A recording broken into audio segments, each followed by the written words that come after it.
बहुत कड़वी बात कहने लगा हूं। निकाह करने का सिर्फ हक उसको है जो बीवी के बिस्तर का इंतजाम करे, जो बीवी के खाने के बर्तनों का इंतजाम करे, जो उसकी जरूरत पूरी कर सकता उसके लिए जायज है वो निकाह करे। और हमारा मिजाज क्या है साहिब, हमने आज तक बिस्तर इसलिए नहीं खरीदा कि लड़की अपने साथ लेकर के आएगी। एक डिनर सेट मार्केट से इसलिए नहीं लाए कि वो लड़की अपने साथ लाएगी। अगर तेरी खरीदने की औकात नहीं है तो तुझसे किसने कह दिया तेरे लिए निकाह जायज है? और जो लोग मुंह फैला के भीख मांगते हैं कि मुझे ये चाहिए, मैं कुल्लम कुल्ला उनकी बात करता हूं, वो दबे लफ्जों में भीख मांगते हैं। अगर किसी ने कहा 4 पहिया चाहिए तो वो कहना ये चाहता मेरे समाज, मेरी बिरादरी, मेरी औकात नहीं है मैं मारुति खरीद सकूं, जो तुझ पे ज़कात निकलती वो भीख में मुझे गाड़ी दे देना। वो भिखारी हैं और मुस्तफा की उम्मत पे बोझ हैं वो लोग जो गरीब बेटियों का जीना हराम किए हुए हैं। क्या हमारे समाज की ये कड़वी सच्चाई नहीं है कि अगर अमीर की बेटी खूबसूरत भी हो, शरीफ भी हो, तो लोग उसमें 1000 ऐब निकाल के चले जाते हैं, ये हमें पसंद नहीं। और गरीब की बेटी के दामन पे अगर 1000 दाग भी हो तो 4 लाख कैश लेकर के बेटी के दामन के सारे दाग धुल जाते। क्या तुमने गरीब की बेटी की इज्जत की इतनी सी कीमत लगाई कि अमीरों के दाग 4 लाख में छुपा दिए और गरीब की बेटी के दामन पे कोई दाग न था? अगर कमी थी तो सिर्फ इतनी कि उसका बाप 4 लाख नहीं दे सकता, इसलिए तुमने उसके बेदाग दामन में अपनी मर्जी से हजारों ऐप पैदा कर दिए। हमें हुआ क्या है, आजकल लड़कियों को देखने के लिए बारातों की बारातें जाती हैं। जरा दिल पे हाथ रख के बता, अगर तेरे बेटे का इंटरव्यू किसी भी जॉब के लिए कहीं पे होता है तो उसका दिल धड़कता है। इंटरव्यू में कहीं फेल तो नहीं कर दिया जाऊंगा, कहीं मैं किसी सवाल का जवाब देने में नाकाम तो नहीं हो जाऊंगा। यार ये बेटा है। सोच, जब किसी बेटी को देखने के लिए बारात की बारात जाती है तब उस बेटी के दिल पे क्या गुजरती होगी। वो 1000 बार शीशे के आगे खड़े होकर देखती है, मेरे अल्लाह कहीं ऐसा तो नहीं है लोग मुझे नापसंद कर जाएं। अगर इन्होंने इनकार कर दिया तो मालिक मैं किसे मुंह दिखाऊंगी। वो घंटों घंटों गुम रहती है सोचों में। अगर पसंद भी आ गया तो कहीं इन्होंने अगर मांग रख दी तो मेरा बाप कहां से देगा। और तुम तो आए पेट भर के खाया, घर आके कह दिया फोन करके बता देंगे। तुम तो आके जो भी तुम्हें फैसला करना था वहां दिमाग में कर लिया, टांगे फैला के सोए। लेकिन सोचा वो बेटी कैसे सोई होगी जिसके जवाब के दिन तुम 8-8 दिन इंतजार करते हो कि साहब अभी उससे मशवरा करना है। साहिब रहम करो मुस्तफा की उम्मत पर, किसी बेटी का चैन और सुकून न ढूंढो, उसकी जिंदगी का आराम न छीनो। तुम तो गए आके पेट भर के खा के आके सो गए, वो सुबह तक इंतजार करती रही, 8 दिन तक मर जी के मरती रही और मर मर के जीती रही, न जाने जवाब क्या आएगा। और जब 8 दिन के बाद फोन करके कहते नहीं जी हमें लड़की पसंद नहीं, खुदा की कसम वो जीते जी मर जाती है। और वो अपने रब से दिल में कहती मेरे मालिक तूने मुझे ऐसा बनाया क्यों था, इसमें मेरा तो कोई कसूर न था। जो लोगों ने मेरी आंख में कमी निकाली मालिक ये तो तूने बनाई थी। जो किसी ने कह दिया आंख छोटी है नाक बड़ी है, किसी ने कहा कान बड़ा है, कोई कहता खाने का मुंह सही नहीं है, तो वो बेटी तुम्हें नहीं कोसती, फिर अपने रब से कहती है मालिक तूने मुझे ऐसा क्यों बनाया था। याद रखो अगर कोई गरीब बेटी या किसी की भी बेटी इस वजह से तड़प गई कि तुमने उसके अंदर ऐब निकाल कर उसे समाज में बेइज्जत किया है, अल्लाह की कसम खा के कहता हूं लोगों वो बड़ा खालिक व मालिक है, वही मालिक हकीकी है। उसके बारगाह के अंदर देर तो है अंधेर नहीं है और ना वो किसी का मोहताज है। अगर किसी की आह अर्श इलाही से टकरा गई तो फिर देर नहीं निकलेगी। तुमने एक बेटी में ऐब निकाला है, खुदा तेरी नस्लों के अंदर हजारों ऐब पैदा फरमा दे। फिर किसके दरवाजे पे जाओगे। साहिब खुदा से डरते रहो और अल्लाह से दुआएं मांगा करो। हम अपनी बेटी के लिए तो जन्नत ढूंढते हैं ससुराल, और दूसरी बेटी के लिए दोजख बना के रख दी। ऐसा लगता है बेटी नहीं कि कुर्बानी के लिए बकरा खरीदा जा रहा हो। बेहतर करो, हालात बेहतर करो मुस्तफा की उम्मत के। और हम क्या हैं, हमारी औकात क्या है। खुदा की कसम फरमाया गया कि रब ने मोमिनीन के जान और माल को जन्नत के बदले में खरीद लिया है। हमारी मंजिल तो मदीना है, हमारा सफर भी सुए मदीना है। और जब मदीने तक चले जाएंगे तो फिर बरेली से सदा आती है कि तैबा में मर के ठंड चले जाओ आंखें बंद, सीधी सड़क ये शहर शफात नगर की है। कम से कम मदीने तक तो पहुंचे, जन्नत तक तो बाद में पहुंचेंगे। साहिब हालात बेहतर करो, किसी गरीब का दिल दुखा करके ठंडे दिमाग से इस बात को सोचिए। समाज में ये बहुत बड़ी बीमारी है, मांग तांग की। बहुत बेटियों पे जुल्म हो रहा है, दिन फांसियां हो रही हैं, कोई जेल में पड़ा है, कोई कहीं पड़ा। यार ये क्यों है? सोचो तो, ठंडे दिमाग से सोचो ये क्यों है। एक बात बता दूं, सब कुछ मुस्तफा के नाम करो। जवानों, मैं ज्यादातर जलसों में जाता हूं, मेरे सामने ज्यादातर जवान होते हैं और मैं चाहता हूं कि सब सुने, लेकिन जवान बिलखुसूस मेरी बातें सुने। इसलिए कि जब जवान सुधरता है तो फिर साथ पुश्ते सुधर जाती है। आप जलसे खूब कराइए, लेकिन एक बात बता दूं, अगर मेरी गुफ्तगू पे किसी ने, एक बंदे ने भी अमल कर लिया तो मैं समझूंगा मेरा आना भी कामयाब है, आपका बुलाना भी कामयाब है। वरना उठ के गए, सुबह को पूछा तकरीर कैसी थी, मौलवी बहुत अच्छा था, कुर्सी इधर की उधर फेंक दी थी। इससे कोई नतीजा नहीं होने वाला। कुछ हासिल करो। मैंने पहले कहा था मेरी तकरीर तबे यार को बेचैन करती है, सबब क्या है, वही कहता हूं जो दिल पर गुजरती है। हमने क्या दिया मुस्तफा के नाम पे और क्या किया आका के नाम पे? कुछ भी नहीं। उनके नाम पे सिर्फ गोश्त खाया है, चाहे वो बकरीद का हो, चाहे वो मुहर्रम का हो, चाहे वो 11वीं का हो। इसके सिवा कुछ नहीं करते हम। करने वाले कैसे थे, खुदा की कसम देखो। उनके नाम पे सौदा करो। फिर आला हजरत कहते हैं इश्क तेरे सदके जलने से छुटे सस्ते, जो आग बुझा देगी वो आग लगाई। उनसे मोहब्बत तो करके देखो साहिब, उनसे मोहब्बत तो करके देखो। आओ नबी के गुलाम की दास्तान बताऊं कैसे कैसे सौदे कर बैठे। बहुत बार आपने सुना होगा, सरकार के सहाबी नाम है हजरत अब्दुल्ला असवद जी है, हजरत अब्दुल्ला असवद। एक दिन मेरे नबी के साथ किसी निकाह की तकरीब में गए। तवज्जो से सुनना, अगर जरा सी बात इधर से उधर हो गई तो फिर मैं समझूंगा शायद सबक भूल गए आप।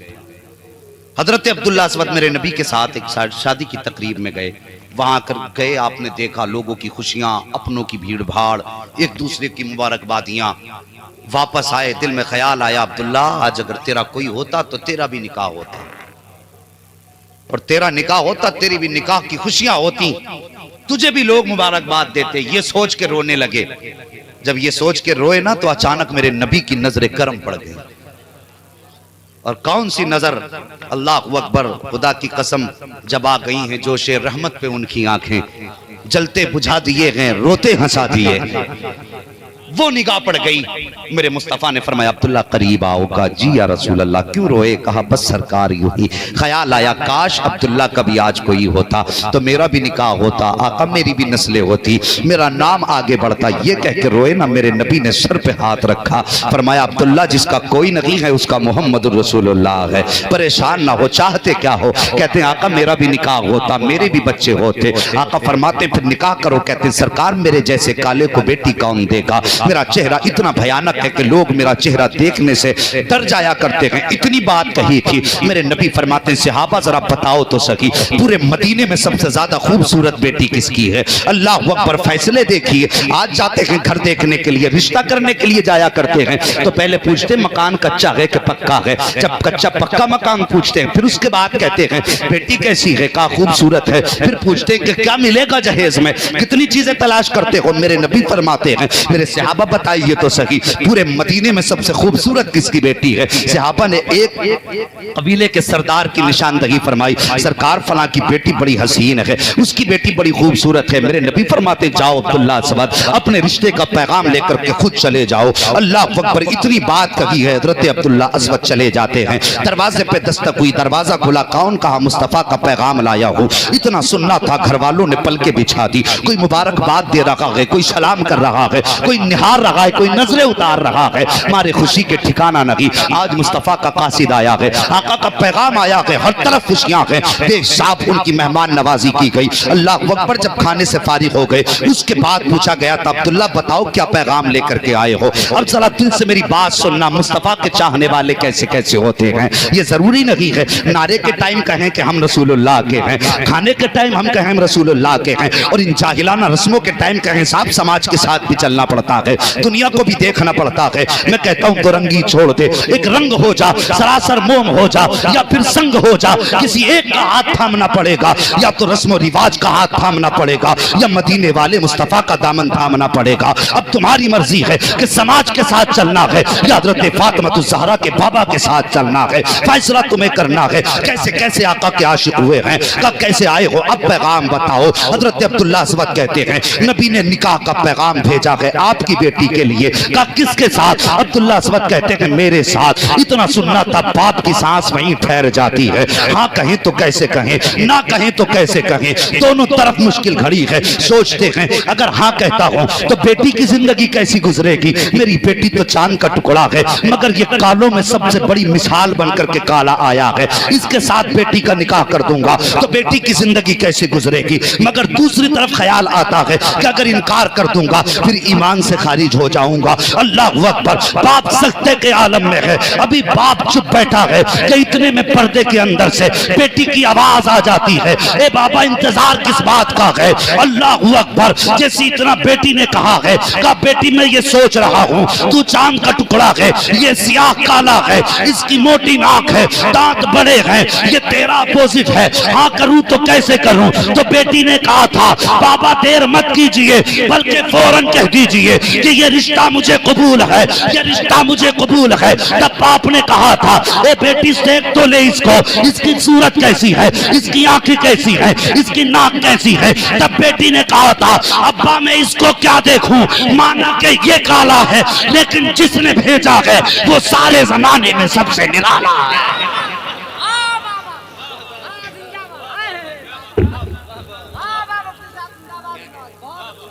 हाँ हाँ साहिब, ये थे मुस्तफा से प्यार करने वाले और ये थे आका के चाहने वाले। क्या कभी हमने ये सोचा कि समाज क्या कहेगा?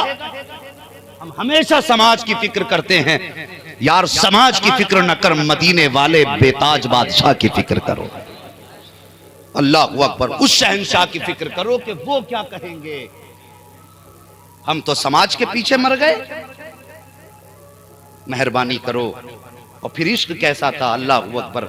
अभी रिश्ते की खबर लेके वापस आए। एक रिवायत में तो यूं है नबी के पास तक आ गए थे, दूसरी रिवायत यूं है कि अभी रास्ते ही में थे, अभी वापस नहीं आए थे कि इतने में निदा हो गई कि दुश्मनों ने चढ़ाई कर दी है मदीने की शरीफ के ऊपर, जिहाद की तैयारी करो। अल्लाह अकबर। वहीं उसी कबीले में ठहर गए। कहने लगे कबीले वालों मुझे हथियार दे दो। अल्लाह अकबर। तवज्जो करना, मैं तो कहता हूं तेरे दामन करम में जिसे नींद आ गई है, जो फना ना होगी ऐसी उसे जिंदगी मिली है। मेरे नबी ने फरमाया लोगों अगर हो सके तो मेरे मदीने में मरना, अगर मेरे मदीने में न मर सको तो मदीने की तमन्ना लेके मर जाना। आका जी तमन्ना लेके मरेंगे तो क्या होगा? फिर फरमाया तुम मरोगे हिंदुस्तान में, कयामत में उठाए जाओगे मदीने के कब्रिस्तान में। तेरे दामन करम में जिसे नींद आ गई है, जो फना न होगी ऐसी उसे जिंदगी मिली है। अल्लाह अकबर। रास्ते में कहा कबीले वालों मुझे हथियार दे दो, जंग के लिए जाना है। जंग में गए। जंग के बीच में जो जख्मी हो रहे थे तो सहाबा इकराम और जो कुछ लोग ऐसे थे जो जख्मियों को पानी पिलाने के लिए जा रहे थे। किसी की पट्टी हो रही थी, किसी को पानी पिलाया जा रहा था। पानी पिलाने वाले हजरत अब्दुल्ला के पास तक पहुंचे। हजरत अब्दुल्ला अस्वद को कहा लो पानी पी लो। कहने लगे साहिब पानी की जरूरत नहीं, मेरे महबूब का जलवा एक बार दिखा दो, कि कोई उन तक ये खबर पहुंचा दे कि आशिक दुनिया से जा रहा है और बस आखिरी दीदार चाहता है। अल्लाह अकबर। बस इतना करम करना ए नरगी से मस्ताना, जब जान लबों पर हो तुम सामने आ जाना। साहिब कहते मुझे पानी नहीं चाहिए, मुझे बस मुस्तफ़ा का दीदार चाहिए। किसी ने कहा आका अब्दुल्ला अस्वद की जिंदगी के आखिरी लम्हे हैं, आपको याद कर रहे हैं। मेरे नबी की नबुव्वत वाली आंखें बरसने लगी। सरकार गए, जैसी पहुंचे हैं हजरत अब्दुल्ला अस्वद ने उठना चाहा लेकिन जख्म शिद्दत का था, उठ ना सके। मुस्तफ़ा दौड़े, जैसी जाकर के बैठे अब्दुल्ला अस्वद ने करवट ली, कदमों पे मुस्तफ़ा के सर रखा है और रखने के बाद आंखें हमेशा के लिए बंद हो जाती हैं। तभी तो एक आशिक और बड़े प्यारे अंदाज में ये बात कही थी, अल्लाह अकबर कर वक्त अजल सर तेरी चौखट पे झुका हो, जितनी हो कज़ा एक ही सजदे में अदा हो। ये थे अंदाज मरने वालों के। और जब इंतकाल हुआ, मुस्तफ़ा ने दफनाया तो आलम ये तब मेरे मुस्तफ़ा देख के मुस्कुराए, लेकिन जब जनाजा जा रहा था तब आका की आंख में आंसू थे और जब पलटे हैं तो आका करीम मुस्कुरा रहे थे। सहाबा पूछते गए आका अब मुस्कुराने की वजह क्या है? तब मेरे नबी ने फरमाया कि जैसे कि अब्दुल्ला अस्वद को कब्र में दफनाया गया है, 70,000 हूरें आ गई हैं और कह रही हैं कि मेरा निकाह अब्दुल्ला से होगा, मेरा निकाह। तेरे दामने करम में जिसे नींद आ गई है, जो फना ना होगी ऐसी उसे जिंदगी मिली है।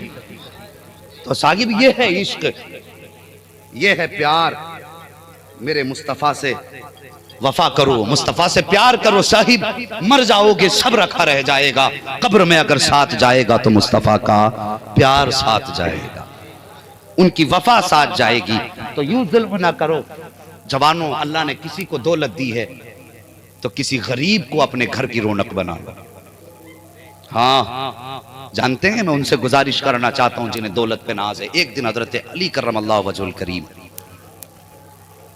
लोग लड़ते नामों पे कि ये बड़ा कि वो बड़ा, ये छोटा कि वो बड़ा।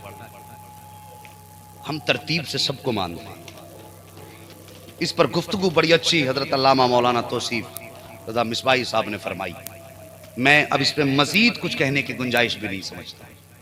वो मेरे बड़े हैं, बड़ी अच्छी गुफ्तगू आपने फरमाई।